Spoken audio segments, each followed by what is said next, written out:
Dios es nuestro Señor y nuestro Salvador. Él nos ha salvado y Él nos salva gobernándonos, ¿no? Me encanta esa expresión. Él es nuestro Señor y obedeciéndolo ahí es que hay salvación. Bajo su yugo es que hay descanso. Bajo su yugo hay salvación. Bajo su yugo hay paz, esperanza, obedeciendo sus mandamientos. Aleluya, gloria a Dios. Muy bien, como todos sabéis, supongo, el pasado domingo, ¿verdad? 19 de septiembre, sobre las 3:15 de la tarde, entró en erupción el volcán de La Palma. Desde entonces hemos visto imágenes impactantes, ¿verdad? Sobrecogedoras que habíamos visto en los documentales de National Geographic, pero no aquí, en nuestra España. Ahí en las Islas Canarias, en La Palma, cómo la lava desciende desde la boca del volcán y va literalmente tragando todo lo que pasa, todo lo que encuentra a su paso, engulléndolo. Árboles, carreteras, casas, edificios, tendidos eléctricos. Esta mañana miraba, la lava ha cubierto 212 hectáreas de terreno, ha destruido unas 461 edificaciones y unos más de 15 kilómetros de carreteras. Y muchos vecinos de las distintas localidades de La Palma han visto como todas sus casas, sus posesiones, sus recuerdos de años quedan aplastados debajo de la lava en pocas horas, quedan varios metros bajo la lava. Hemos visto personas llorando, angustiadas, porque han perdido gran parte de sus posesiones materiales y en cierta medida esto es normal, ¿verdad? Pero todas estas imágenes a lo largo de la semana que hemos estado viendo en la televisión me llevaban a meditar y a pensar ¿qué lugar están ocupando las posesiones, las cosas materiales en nuestra vida? Como hemos visto, en un momento se fuman, en un momento desaparecen. Y muchas veces le estamos dando un lugar prioritario en nuestro corazón, le damos una importancia excesiva. Y tienen su importancia, no digo que no la tengan, necesitamos el dinero, necesitamos las cosas materiales para poder vivir, necesitamos comer todos los días, necesitamos un techo en el que refugiarnos, una casa, un hogar. El problema es que nuestro corazón tiende a engancharse en esas cosas, a apegarse, a aferrarse a eso y poner ahí nuestra esperanza, nuestra seguridad. Jesús durante su ministerio habló mucho acerca de este tema. Durante los 3 años de su ministerio habló mucho sobre el dinero, sobre las posesiones, y Él nos dio promesas, advertencias, mandamientos acerca de todo esto. Él reprendió a aquellos que tenían una gran cosecha y construían graneros más grandes, porque dice, alma mía, reposa, tranquila, ya tienes para mucho tiempo, y ponían ahí su esperanza. Y Él le decía a la gente, no, haced tesoros en el cielo donde no hay ladrones, donde la polilla o donde el volcán y la lava no lo sepulta bajo ella. La forma en que manejamos nuestro dinero y la forma en que manejamos las posesiones, eso es un termómetro de cómo está nuestra confianza en Dios. De si confiamos en Dios o no confiamos, o de cuánto estamos confiando en Dios, cuánto estamos atesorando a Cristo en nuestros corazones. Porque Jesús dijo, donde esté vuestro tesoro, ¿verdad? Allí estará vuestro corazón. Y Pablo le dice a los romanos, y así llegamos a nuestro texto, Pablo le dice a los romanos en el capítulo 12, versículo 13, y hoy finalizaremos esta serie de predicaciones que hemos estado viendo en este capítulo 12 de Romanos. Dice así el versículo 13, compartiendo para las necesidades de los santos, practicando la hospitalidad. Así que hemos de vivir vidas, vemos aquí 2 principios, hemos de vivir vidas desprendidas, que no se apeguen al dinero, a las posesiones, sino que hemos de vivir compartiendo para las necesidades de los santos y abriendo nuestras casas para acoger a otros en ellas. Como he dicho, a lo largo de este año, durante varias semanas, aunque no consecutivas, hemos estado exponiendo los versículos del 11 al 13 del capítulo 12. Y ahora sí, vamos a leerlo nuevamente. Dice así, en lo que requiere diligencia, no perezosos, fervientes en espíritu, sirviendo al Señor, gozosos en la esperanza, sufridos en la tribulación, constantes en la oración, compartiendo para las necesidades de los santos, practicando la hospitalidad.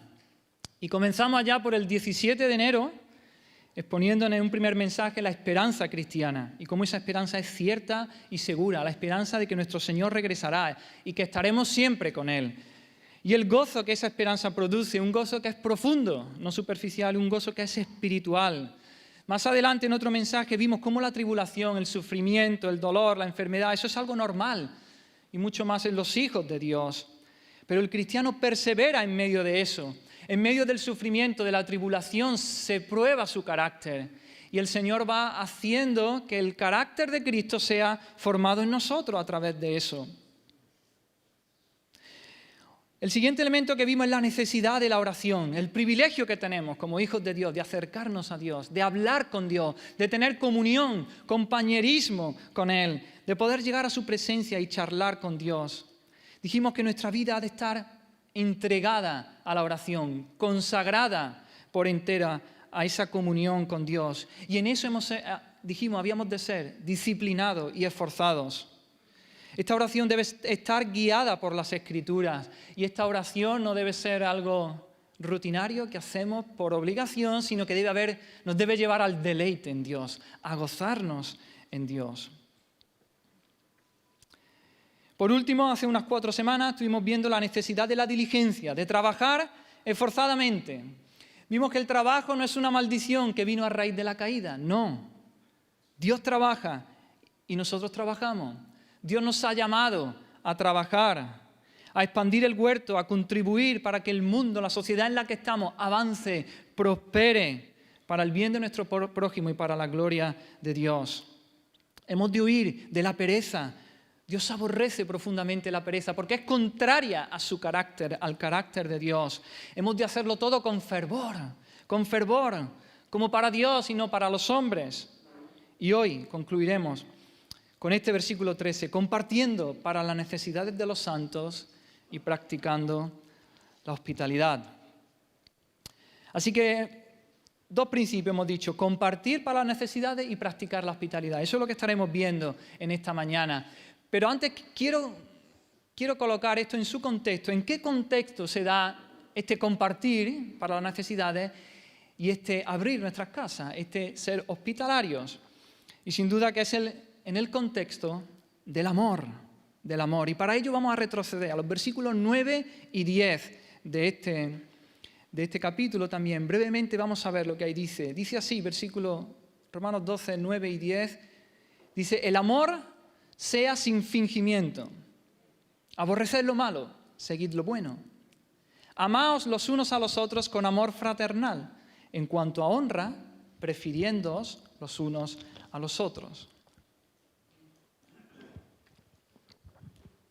Y Pablo ha estado en Romanos durante los primeros 11 capítulos de Romanos. Él ha estado exponiendo el Evangelio. En el Evangelio vemos el amor de Dios. No el amor que nosotros le tenemos a Dios, sino el amor que Dios ha mostrado por nosotros, el amor de Dios por nosotros.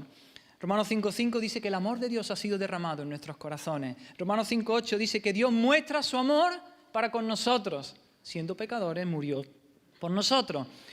En el capítulo 8, a partir del versículo 35, dice, ¿quién nos separará del amor de Cristo?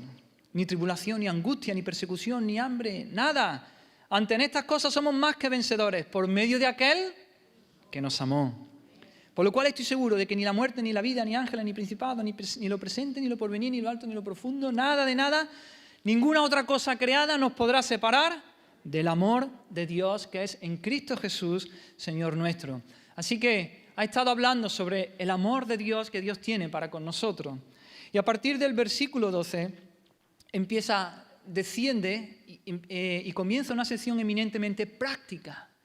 ¿Cómo vive aquel que ha sido el depositario de ese amor?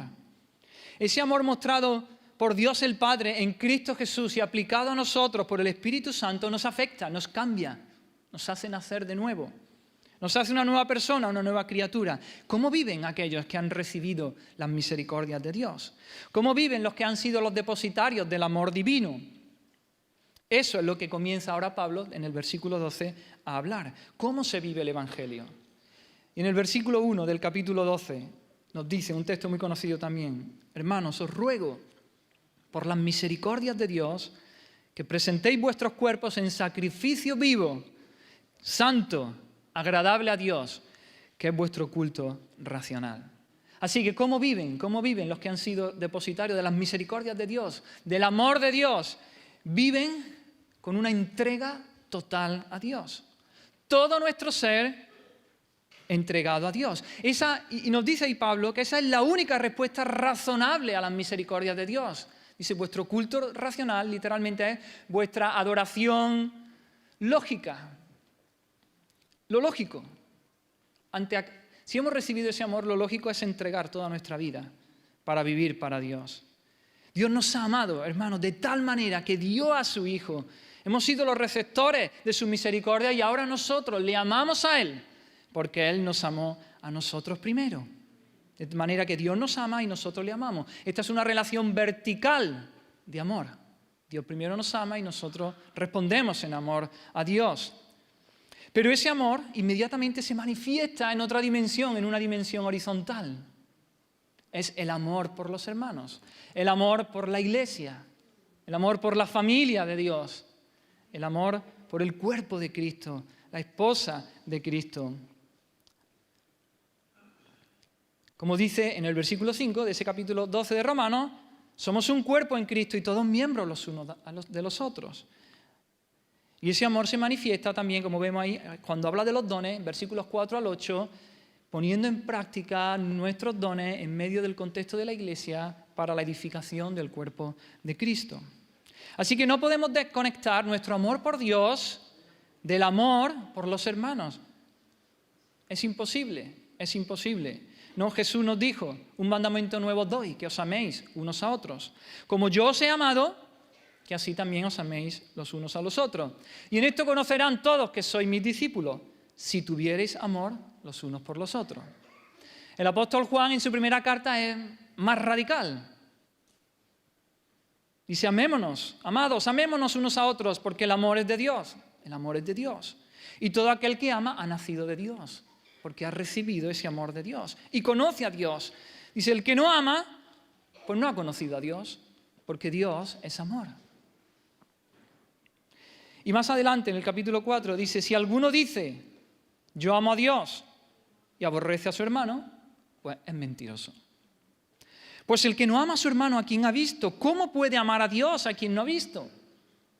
Y nosotros tenemos este mandamiento de Él. El que ama a Dios, ame también a su hermano. Así que vemos, es como una cadena de amor, ¿no? Formada por eslabones conectados perfectamente unos con otros. Un primer eslabón es el amor de Dios por nosotros, derramado en nosotros. Segundo eslabón es el amor a Dios, que nosotros amamos a Dios en respuesta a su amor.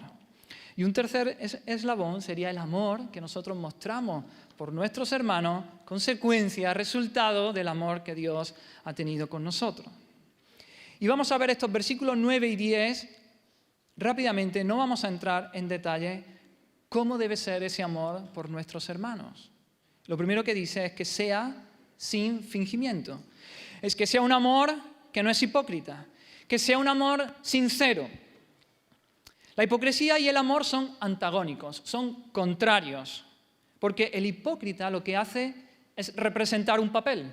El hipócrita es un actor, no corresponde con la realidad, no corresponde con lo que hay en su corazón, pretende ser lo que no es, sentir lo que no siente, pretende ser lo que no es y tener la motivación que no tiene. Ahora, amar sin fingimiento, amar sin hipocresía es hacer lo que debemos hacer a favor de otro, procurando únicamente la gloria de Dios y el bienestar de mi hermano, sin ninguna otra motivación oculta.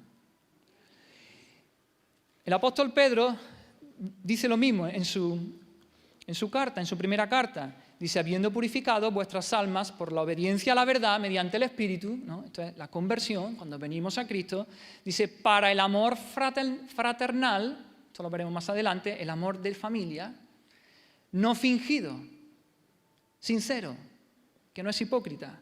Amaos los unos a los otros, entrañablemente, fervientemente, con gran fervor, dice, de corazón puro, de corazón limpio, Corazón de una sola pieza, sin motivaciones ocultas. Y el hipócrita pretende ser lo que no es porque anhela la aprobación de los demás. Quiere que los demás lo aprecien. Aprecien lo que él es, aprecien lo que él hace. Sin embargo, hermano, el creyente, el Hijo de Dios, ha sido librado de esta esclavitud, porque esto es una esclavitud. Por medio del Evangelio hemos sido liberados, porque hemos recibido las misericordias de Dios. Hemos recibido el amor de Dios, de manera que no necesitamos buscar la aprobación de los hombres. No necesitamos que nadie nos aplauda, no necesitamos que nadie nos diga qué bueno eres, qué bien lo has hecho, porque Dios ya nos ha dado la aprobación en Cristo, en su Hijo Jesucristo. A precio de sangre, además. Hermano, no tenemos que impresionar a Dios, mucho menos a los hombres. Cristo ya impresionó a Dios por nosotros, en nuestro lugar. No necesito la aprobación de los hombres. Yo soy acepto en el amado. Yo soy aceptado en Cristo Jesús. Porque cuando estábamos en nuestro pecado, Dios tuvo misericordia de nosotros. En nosotros no había nada digno de honor, no había nada más que pecado. Lo que nosotros aportamos, pecado, miseria, maldad, rebelión, enemistad contra Dios. Sin embargo, el Padre, por el sacrificio de Cristo, nos perdonó nuestros pecados y puso a nuestra cuenta la justicia perfecta de Cristo. De manera que no tenemos que andar mendigando la aprobación de nadie. Así que dice, el amor sea sin fingimiento. Y sigue diciendo, aborreciendo lo malo, aborreced lo malo, seguid lo bueno. Esta es la consecuencia de amar sin hipocresía. Está diciendo, el amor sea sin fingimiento, sin hipocresía, aborreciendo lo malo y siguiendo lo bueno. El amor detesta, se horroriza ante todo aquello que es malo. Y aquello que es malo es aquello que Dios dice que es malo. Y dice que debe seguir, debe aferrarse, debe apegarse fuertemente a todo lo que es bueno. Así que el amor sincero está dedicado a buscar el bien en el objeto amado. Busca el bien de aquello que ama y aborrece, odia todo lo malo y pecaminoso que pueda dañarlo. De manera, hermano, que si buscamos el bien del otro, lo que buscamos es que se haga la voluntad de Dios en el otro, porque el bien es la voluntad de Dios, que es buena, agradable y perfecta. Cuando yo amo, busco que en el otro se haga la voluntad de Dios. Es por eso que el verdadero amor aborrece el mal y se aferra al bien. Y esto implica que si la persona a la que amamos se está desviando del bien, es decir, se está desviando de la voluntad de Dios, si de verdad le amamos, tendremos que venir y corregirla. Y quizá tendremos que decirle cosas que a él no le agraden, que no quiera escuchar, pero el amor hace eso. Como hacen los padres con sus hijos. Muchas veces tienen que disciplinarlos y hacer cosas que no les gustan a ellos, pero que entendemos que es su bien, porque los amamos. Y ese es el contexto en el que se practica también la disciplina en la iglesia. Cuando vemos que un hermano se aleja del Señor, se aleja del bien, de la voluntad de Dios, de su palabra, tenemos que ir porque lo amamos y decirle, hermano, no, por ahí no estás caminando bien, vamos, vuélvete al Señor, vamos a seguir por sus caminos, haciendo su voluntad. Así que amor sin fingimiento, amor sincero, siguiendo lo bueno, aborreciendo lo malo, y sigue diciendo en el versículo 10, amaos los unos a los otros con amor fraternal. Y esta palabra amaos, estas dos palabras, amaos y amor fraternal, tienen la misma raíz. Es el amor que se da en el entorno de la familia. Es el amor que sienten los que tienen un parentesco cercano, los que son parientes, miembros de la misma familia. Es un amor natural, el amor que se da en medio de la familia. No es un amor que viene inducido por la belleza o por el deseo o por la personalidad, ¿verdad? Uno ama a sus hijos, aunque no sean los más guapos del mundo entero. Los ama y es natural. A lo mejor no tienen una personalidad atractiva ni imponente, pero son mis hijos y los amo. Y los hijos son mis padres y los amo. Es el amor natural que se da en medio de la familia. Es un amor afectuoso, un cariño bondadoso. Y hermanos, nosotros somos la familia de Dios. Y entre nosotros se da ese amor natural, ese amor fraternal de familia. No porque somos guapos, no porque somos los mejores, ni tenemos una personalidad, porque somos hermanos en Cristo. Y ese amor es el amor que se debe dar en medio de nosotros, en medio de la familia de Dios. Y sigue diciendo ese versículo 10, en cuanto a honra, prefiriéndoos los unos a los otros. Ese amor nos lleva a procurar la honra del otro. Ese prefiriéndoos significa ir por delante. Es decir, si alguien va a recibir honra, que sea el otro el que la reciba antes que yo. No esperar a que otra persona se encargue de hacer lo que hay que hacer, sino que yo voy por delante y honro, hago lo que tengo que hacer y honro a mi hermano por delante de mí. Ese es el sentido. La misma idea es la de Filipenses 2, cuando dice Pablo, nada hagáis por contienda o vanagloria, antes bien con humildad, estimando cada uno a los demás como superiores a él mismo, promoviendo la honra del otro antes que la mía propia. Así que esta es, brevemente, el tipo de amor que se da en la familia de Dios. Ahora bien, ante esto, quizá alguno de vosotros, muchas veces hemos dicho, pero hay hermanos que son menos afines que yo. Hay hermanos con el que comparto menos cosas. Es más, hay hermanos con los que su carácter y mi carácter y chocamos. No tenemos tanta afinidad. Hay hermanos quizá a los que cuesta más amar. Y esto es así porque aún hay restos de pecado en nuestro corazón. Y entonces nuestro corazón está todavía lleno de esos restos de pecado, inclinado hacia el mal, y tenemos que ordenar nuestros afectos para poder amar a los hermanos.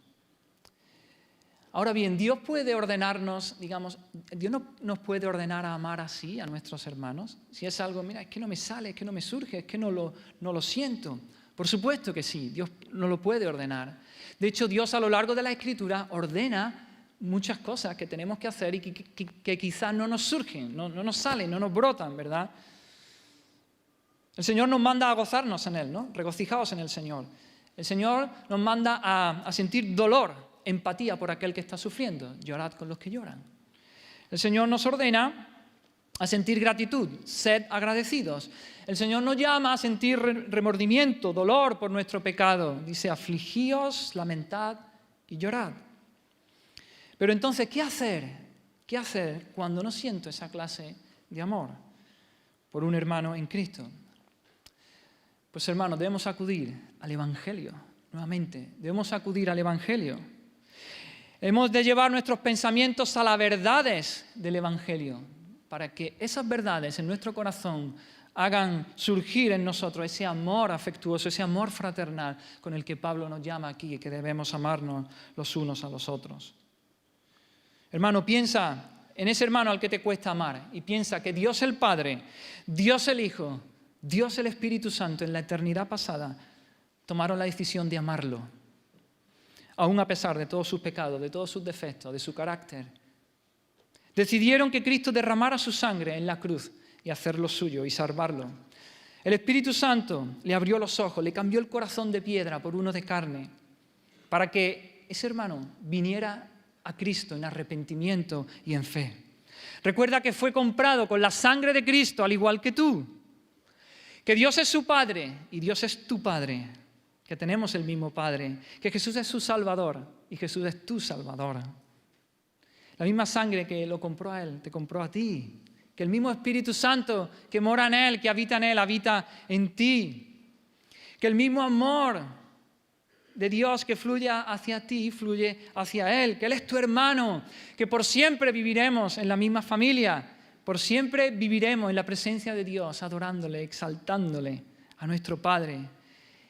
Y traer esos pensamientos, eso hará que empecemos a verlo de manera diferente, que empezamos a verlo a través de la lente del Evangelio y empiece a crecer en nosotros un amor fraternal, ese amor afectuoso.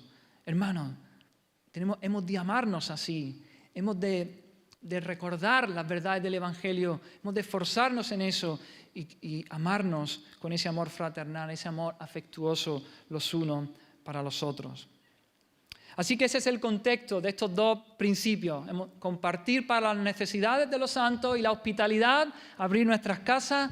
Eso se da en el entorno del amor de la familia de Dios, del amor entre los hermanos. Y vamos a entrar ya en estos dos principios.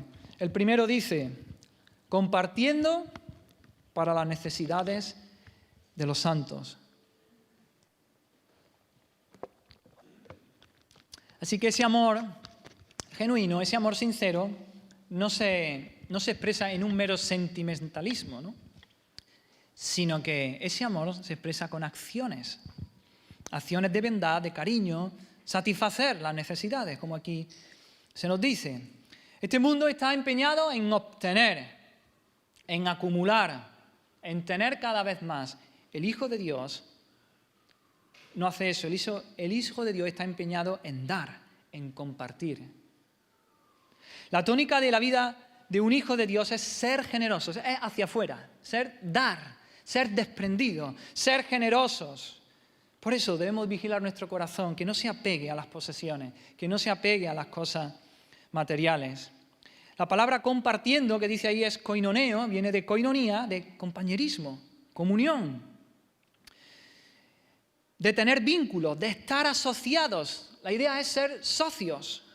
Lo que el apóstol tiene en mente aquí es que nos identifiquemos de tal manera con las necesidades de nuestros hermanos, de los santos, y que las sintamos como si fuesen nuestras, como si fuesen propias.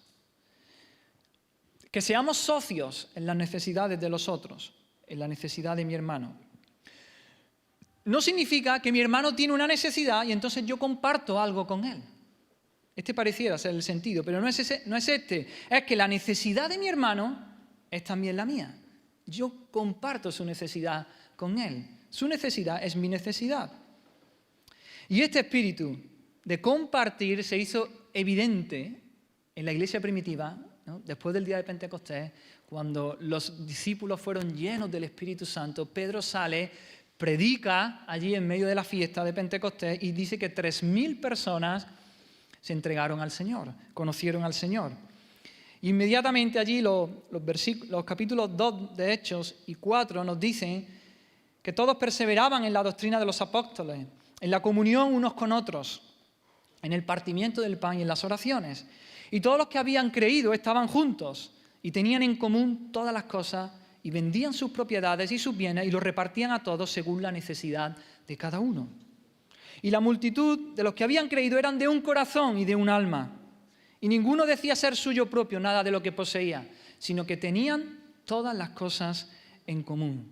Y como resultado, no había entre ellos ningún necesitado, porque todos los que poseían heredades o casas las vendían y traían el precio de lo vendido. Ahora bien, hemos de entender que esta escena, este episodio, fue algo excepcional. Este texto aquí no es normativo, porque lo vemos también a lo largo del Nuevo Testamento, no vemos que en todas las iglesias, de todos los lugares, esto fuese la norma, que todos vendiesen todas sus posesiones, que lo entregasen. Pero, sin duda, que esta debe ser la actitud, el principio que nos mueva a nosotros dentro de la familia de Dios. Pero fue un hecho puntual. El Espíritu de Dios se movió entre ellos. Claro, cientos de personas, miles de personas habían venido a Jerusalén para celebrar la fiesta de muchos lugares del mundo. Pedro predica y 3.000 se entregan al Señor. Más tarde 2.000, ya son 5.000, más todas las familias. Imaginaros el gozo, la fiesta, el gozo de la salvación. No volvieron a sus casas. Dice que perseveraban en la doctrina de los apóstoles. Imagino los apóstoles enseñándole las palabras de Jesús, enseñándolos. Y entonces no regresaron a sus casas. Había miles de personas a las que había que alimentar, a las que había dado de comer. ¿Qué hacemos? Vendemos lo que tenemos. Aquí para todo el mundo tiene que haber que comer y que... Entonces hemos de entender eso, pero si bien no es un texto normativo, como digo, es una situación excepcional, Dios se movió de esa manera, pero ese sí debe ser el espíritu que haya entre nosotros. Si hay un hermano en necesidad, hay que suplir la necesidad. La abundancia de otro debe suplir la necesidad de mi hermano. Otros han dicho que aquí vemos el comunismo, ¿no? Comunismo primitivo, en absoluto, en absoluto. El comunismo lo que hace es elimina la propiedad privada, nada le pertenece al individuo, todo es del Estado. El Estado papá Estado es el que cuida, el que vela del ciudadano. Pero esto no es lo que está diciendo aquí en este texto. El texto no está diciendo que vendieron todo y lo pusieron en un fondo común. De hecho, vemos en Hechos 5, en el episodio de Ananías y Zafira, allí Pedro le dice que cada uno era libre de vender o no su propiedad. El pecado fue que la vendieron y dijeron, aquí está todo, y no estaba ahí todo. El significado, la idea que nos quiere transmitir este texto es que los creyentes se amaban tanto los unos a los otros que no permitían que ninguno tuviera necesidad. Ese debe ser el espíritu que nos mueva. Y si alguno de ellos está atravesando penalidades, otro que tuviera abundancia de bienes estaba dispuesto aún a vender parte de sus bienes y de sus posesiones para ayudar al hermano más débil. Ese es el amor fraternal, ese es el amor que se da entre la familia y que se debe dar en el pueblo de Dios, compartiendo para las necesidades de los santos. Pablo amonestó también a Timoteo. Dice, a los ricos de este siglo manda que no sean altivos, fijaros, y que no pongan la esperanza en las riquezas, que no pongan la esperanza en las riquezas, las cuales son inciertas, ¿verdad? Inciertas, eso nos ha enseñado el volcán en estos días, sino que pongan su esperanza en el Dios vivo, que nos da todas las cosas en abundancia para que las disfrutemos. Que hagan bien, que sean ricos en buenas obras, dadivosos, generosos. Hermano, así, no pongas tu confianza en la riqueza. En Dios, tu confianza en Dios, y desprendido, dadivoso, generoso. A los ojos de la sociedad nosotros tenemos derecho de propiedad, pero el Hijo de Dios entiende que todo lo que tiene es del Señor, ¿verdad? Es verdad, tenemos el piso a nuestro nombre, tenemos el coche a nuestro nombre, pero sabemos que el Señor nos lo da, nos lo presta. Somos administradores, somos mayordomos de las cosas que Él nos da. Y nuestra responsabilidad es que con todo lo que el Señor nos ha dado y nos ha bendecido, que los utilicemos para contribuir a las necesidades de los santos, para compartir. En la parábola del buen samaritano, nuestro Señor Jesús allí nos dejó claro que hay que ayudar a cualquiera que se ponga en nuestro camino, con cualquiera que nos encontremos, sea hermano o no, tenemos la responsabilidad de ayudarlo en su necesidad. Pero tenemos una responsabilidad aún mayor con nuestros hermanos, con la familia de la fe. Como dice Pablo en Gálatas 6:10. Así que según tengamos oportunidad, hagamos bien a todos. Y mayormente a los de la familia de la fe. Al igual que los padres cuidan de los hijos de los padres o de los tíos y de los primos, de la familia cercana, siempre estamos pendientes. Los hermanos tenemos que velar por los hermanos, por los miembros de la familia de la fe. Y en este sentido también el apóstol Juan en su primera carta también es bien radical, también es bien clarito. Dice, en esto hemos conocido el amor, en que Él puso su vida por nosotros, también nosotros debemos poner nuestra vida por los hermanos.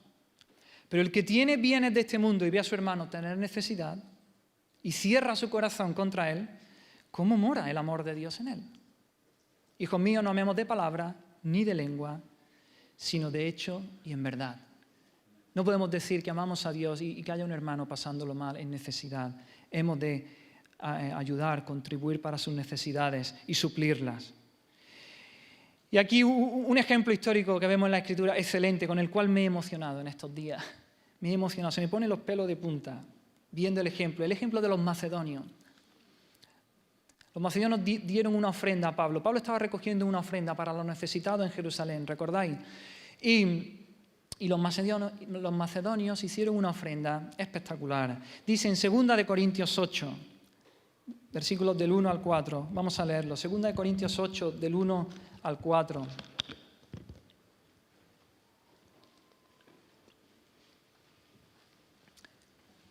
Dice, así, hermanos, os hacemos saber la gracia de Dios que se ha dado a las iglesias de Macedonia. Gracia de Dios. Si ellos fueron así de desprendidos es por la gracia de Dios, no porque ellos fueran mejores ni nada. Gracia de Dios. Pero fijaros, dice que en grande prueba de tribulación, la prueba era grande, tribulación. Dice, la abundancia de su gozo, gozo abundante. La tribulación era grande, una prueba grande, pero su gozo era abundante. Dice, y su profunda pobreza, fijaros los adjetivos que usa, su pobreza era profunda, profunda, su gozo abundante, la prueba, la tribulación grande. Dice, pero abundaron en riquezas de su generosidad, ricamente generosos, muy, muy, muy generosos, aun cuando eran profundamente pobres. Espectacular. Pero es que ahí no termina la cosa.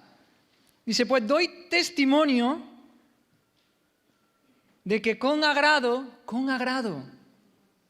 no les costó, no echaron una lagrimita después de que dieron la ofrenda, no, con agrado, dice, han dado conforme a su fuerza, lo que podían.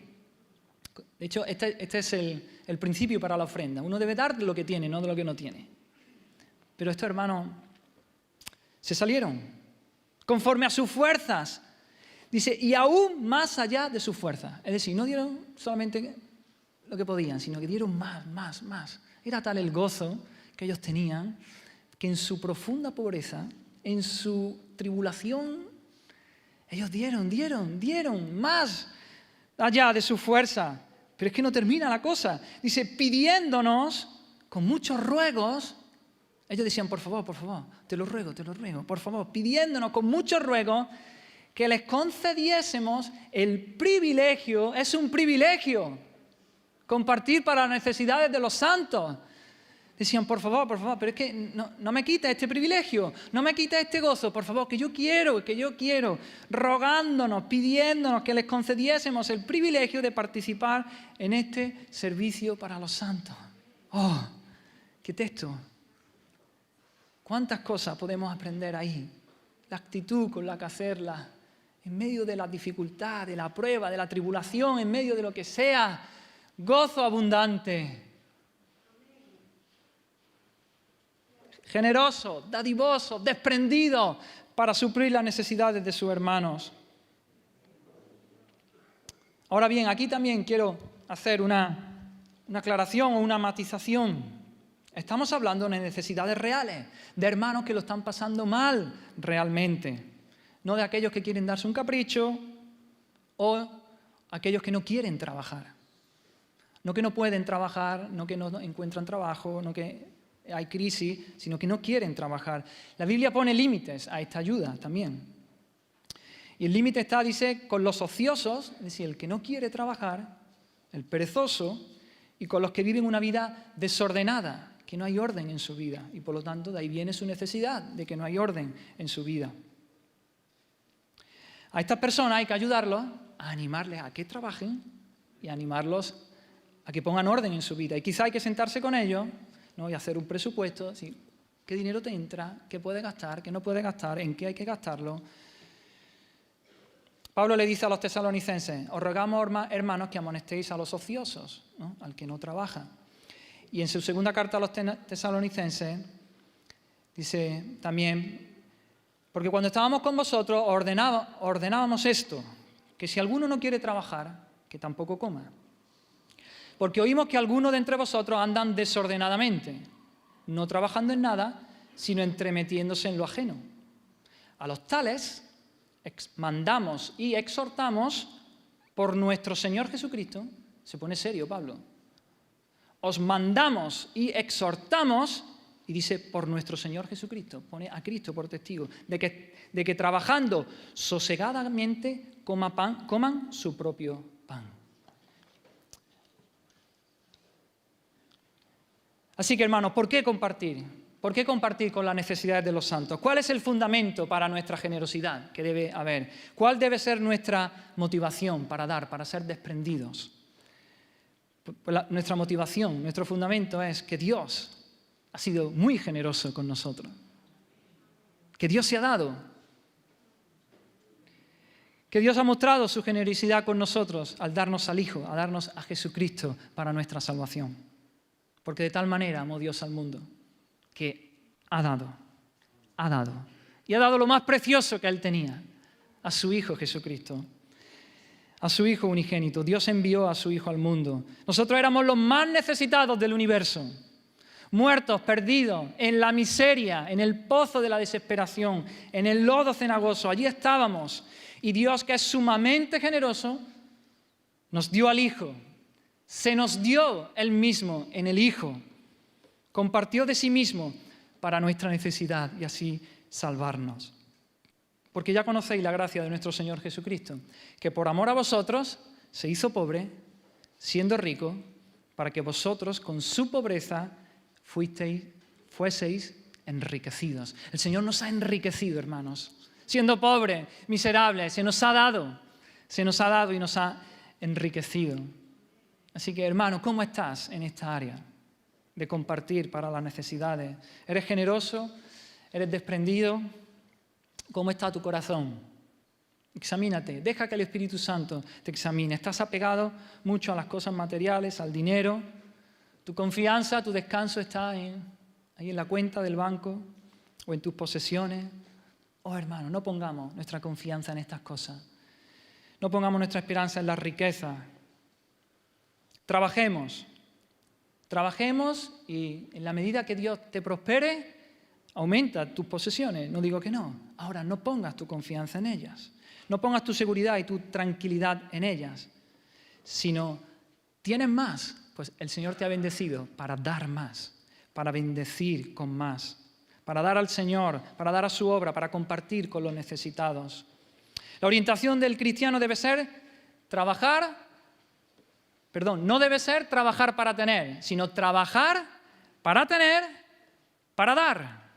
Si el Señor te prospera más, podrás dar más. Esa debe ser la motivación del cristiano, la orientación de nuestra vida. Y aquí quiero traer otra aplicación, hermano. Estamos comenzando también con los grupos pequeños. Involúcrate en un grupo pequeño.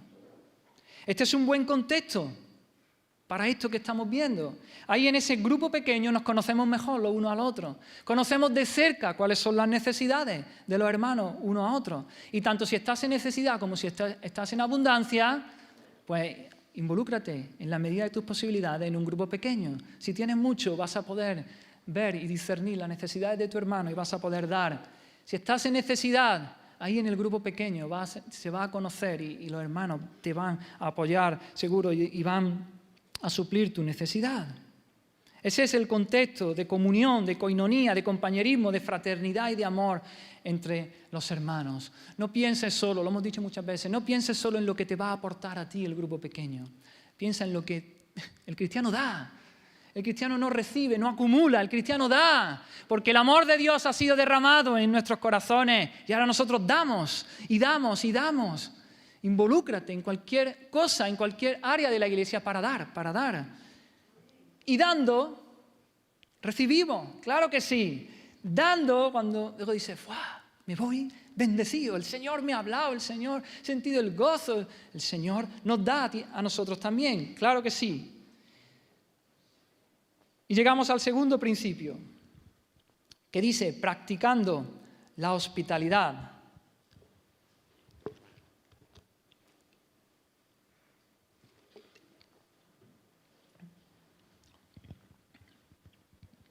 ¿Cómo se muestra?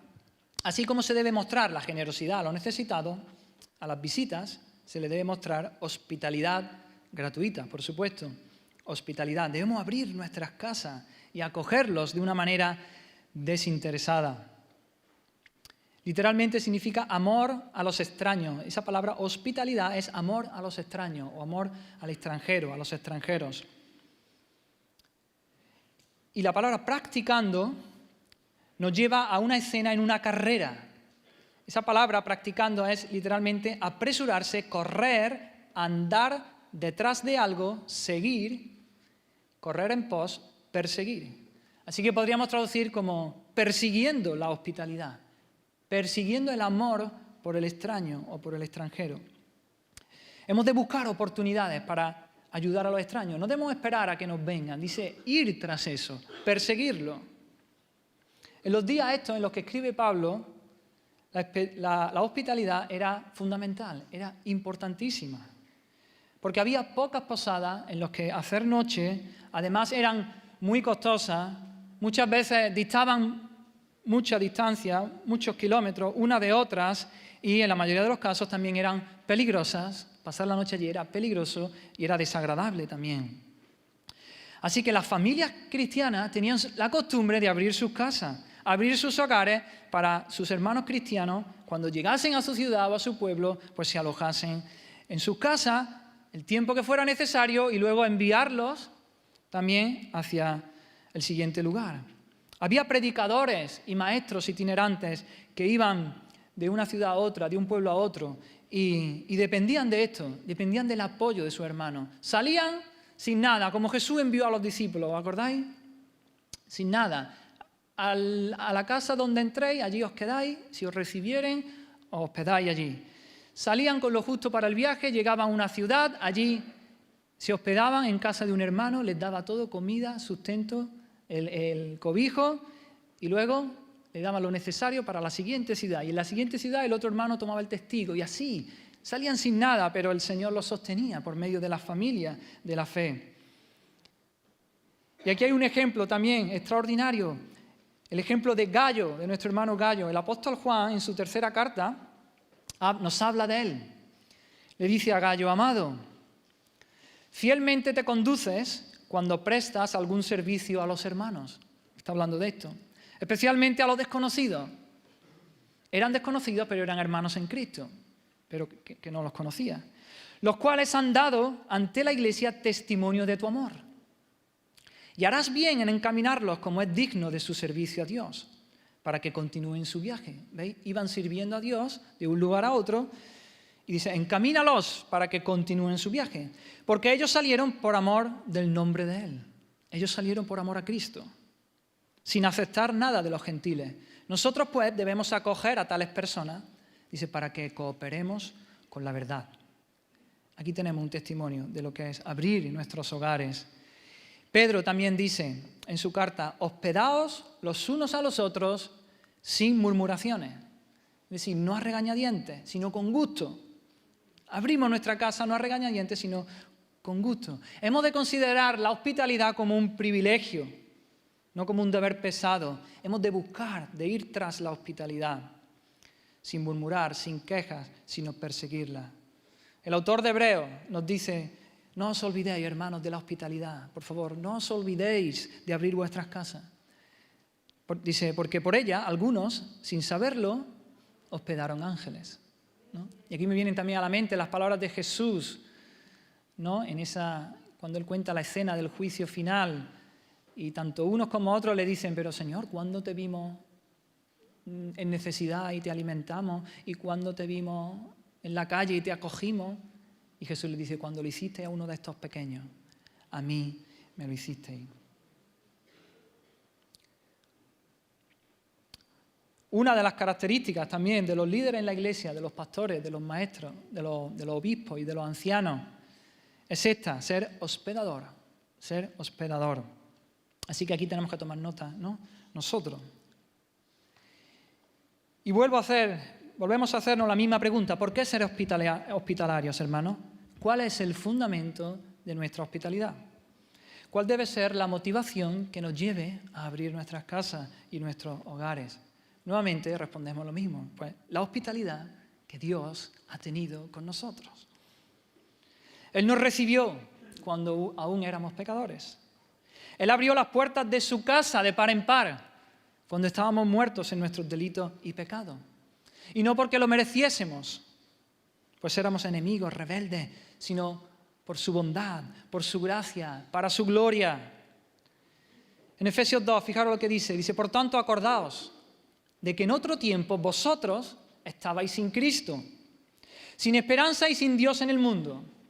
Pero ahora, en Cristo Jesús, vosotros que en otro tiempo estabais lejos, habéis sido hechos cercanos por la sangre de Cristo, haciendo la paz y mediante la cruz reconciliaros con Dios. Así que ya no sois extranjeros ni advenedizos, sino conciudadanos de los santos y miembros de la familia de Dios. El Señor ha abierto las puertas de su casa, nos ha metido en su casa, pero es que nos ha adoptado como hijos, nos ha hecho hijos suyos, hijos de Dios. Ese es el acto supremo de hospitalidad. Cristo muriendo en la cruz por nosotros, por los pecadores, para que aquellos que creen en Él sean hechos hijos de Dios, sean miembros de su familia. Y ya no somos extraños ni forasteros. Hemos vuelto a casa con Dios. Hemos encontrado un hogar en Dios. ¿Y por qué lo hizo Dios? ¿Por qué envió a su Hijo a morir por los pecadores? Para recibirlo hospitalariamente en el cielo. ¿Por qué hace esto Dios? Por amor. Por amor. Como dice en Efesios 1. Según el puro afecto de su voluntad. En amor. Porque quiso. Por el puro afecto de su voluntad. Y para alabanza de la gloria de su gracia. Por eso lo hizo el Señor. Aleluya. Porque nos amó. Porque quiso. Y para la gloria suya, como todo. Para la gloria suya. Para la alabanza de la gloria de su gracia. Así que miramos atrás, hermanos, y vemos lo que Dios hizo por nosotros. Y esa debe ser nuestra motivación. Lo que Dios hizo, cómo Dios abrió su casa y nos acogió, nos debe motivar a nosotros a hacer lo mismo con nuestros hermanos. Pero miramos al futuro también, hermanos, y vemos que Dios seguirá satisfaciendo todas nuestras necesidades y que Dios finalmente satisfará todas nuestras necesidades y nos llevará a salvo a través de la muerte hasta nuestra patria prometida. Nos llevará hasta la ciudad celestial, nos llevará a la nueva Jerusalén, donde disfrutaremos allí de comunión por siempre, ya por siempre con nuestro Dios Trino, por los siglos de los siglos. Llegaremos a casa, estaremos allí por la eternidad. Aleluya. Así que cuando practicamos la hospitalidad, hermanos, cuando abrimos nuestra casa, estamos reflejando la hospitalidad de Dios, lo que Dios ya ha hecho con nosotros. Cuando practicamos la hospitalidad, estamos siendo instrumentos de Dios también para mostrar esa hospitalidad que Dios ha tenido con nosotros, se la mostramos a otros. Somos instrumentos de sus manos, somos canales, conductos, tuberías para que otros puedan ver cómo Dios también nos recibe. ¿Cómo está a este respecto, hermano, con respecto a la hospitalidad? Nuestras casas deben estar abiertas para recibir a personas. Abiertas para recibir tanto a incrédulos, también para que conozcan a Cristo, como a hermanos en la fe. Y aquí también no estoy diciendo que no seamos prudentes, que seamos imprudentes y metamos en casa a quien sea y a cualquiera. Hemos de ser sabios, hemos de discernir, pero la actitud de nuestro corazón debe ser de nuestra casa que esté abierta para los hermanos y para aquel que esté en necesidad. ¿Te cuesta recibir gente en casa? ¿Lo consideras un privilegio? Y aquí también quiero traer otra aplicación. Creo, aquí, cada uno, ¿no?, que considere, pero creo que es tiempo, hermanos, de que ya comencemos a retomar haciendo piña. ¿Os acordáis? Que llevamos años y medio ya largo, con esto de la pandemia, que no podemos invitar a nadie a casa ni nada. No olvidemos esto. Creo que es tiempo que podamos ir retomando esto de haciendo piña. Una de las cosas que entre muchas que nos propusimos, ¿no?, es invitar a casa al menos una vez al mes, ¿verdad? A alguien a casa a comer, un tiempo de comunión, de estar juntos. Especialmente personas con las que no tenemos mucha relación, personas las que de entre los hermanos que no conocemos tanto, también personas nuevas que van llegando. Abre tu casa, invita, comparte, habla del Señor.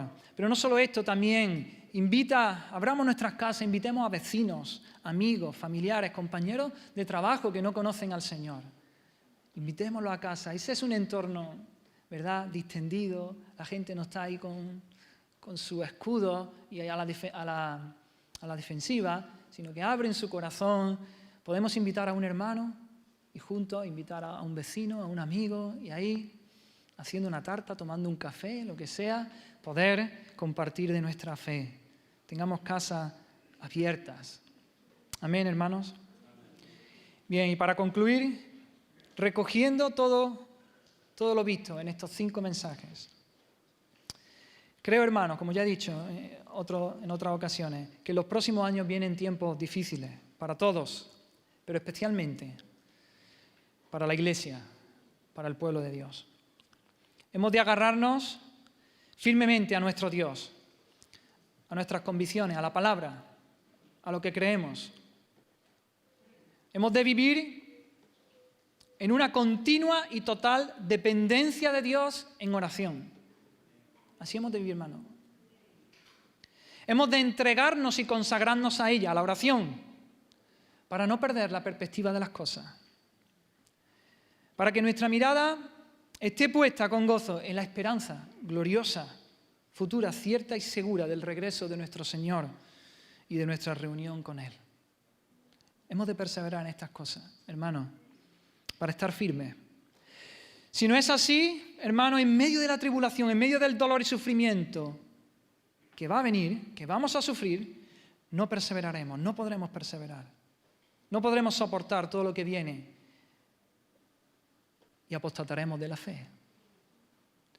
Si no perseveras en la oración, si no permaneces allí mirando a esa esperanza que tenemos que el Señor venga, la corriente te llevará. Hemos de ser diligentes en estas cosas, hermanos. Hemos de luchar contra la pereza. Hemos de hacerlo todo como para el Señor. Hemos de servir al Señor en todo lo que hacemos, con ardor, con fervor, con entusiasmo. Y vendrán necesidades y habremos de compartir y sobrellevar esa necesidad lo uno con lo otro.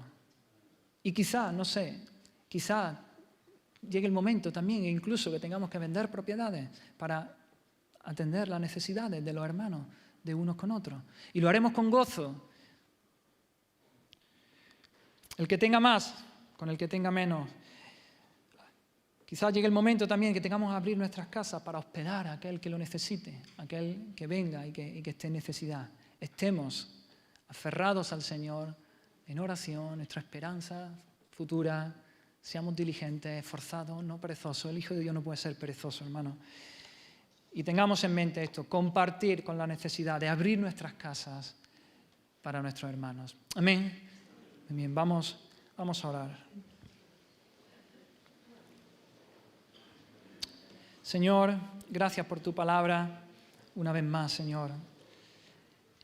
Gracias, Señor, porque tú eres un Dios generoso, dadivoso, que se da y se da. Gracias, Señor, porque tú te diste.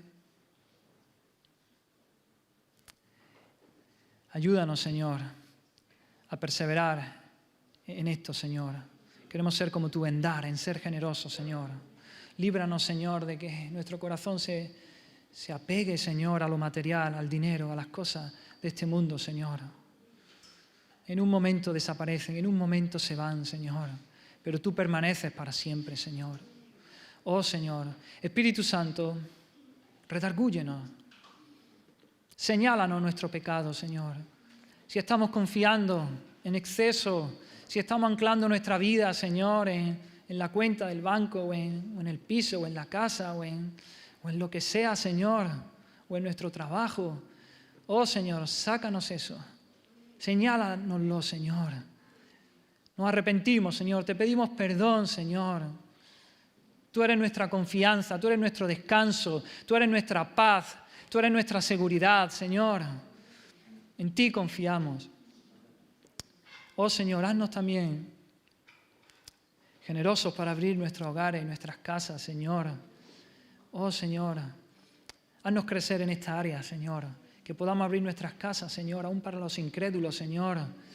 Y compartir tu evangelio y poder hablar de ti, Señor. Poder edificarnos también los hermanos unos a otros, Señor. Traer una palabra, consolarnos, orar juntos, Señor, bendecirnos. Ayúdanos a crecer, Señor. Queremos crecer en esta área como iglesia, Señor. Te pido, Señor, que si hay algún hermano aquí, Señor, que está enfriándose, Señor. Oh, Espíritu Santo, no lo dejes. Avívalo, redargúyelo. Zarandéalo, Señor. Que se vuelva a ti, Señor, que no descuide la oración, que no baje su mirada a las cosas de este mundo, Señor, sino que la eleve a ti, Señor. Tú vienes a por tu iglesia, tú vienes. Oh, Señor, líbranos de la pereza, que seamos esforzados, Señor, que trabajemos, Señor. Ahora es el tiempo de trabajar, Señor. Ya descansaremos cuando estemos contigo. Esta vida es poca cosa, es niebla. Oh, Señor, queremos vivir para ti, Señor, de manera esforzada, Señor, sabiendo la gracia que hemos recibido, sabiendo el amor que tú nos has dado, Señor. Te lo pedimos, Señor, en el nombre de Jesús. Amén.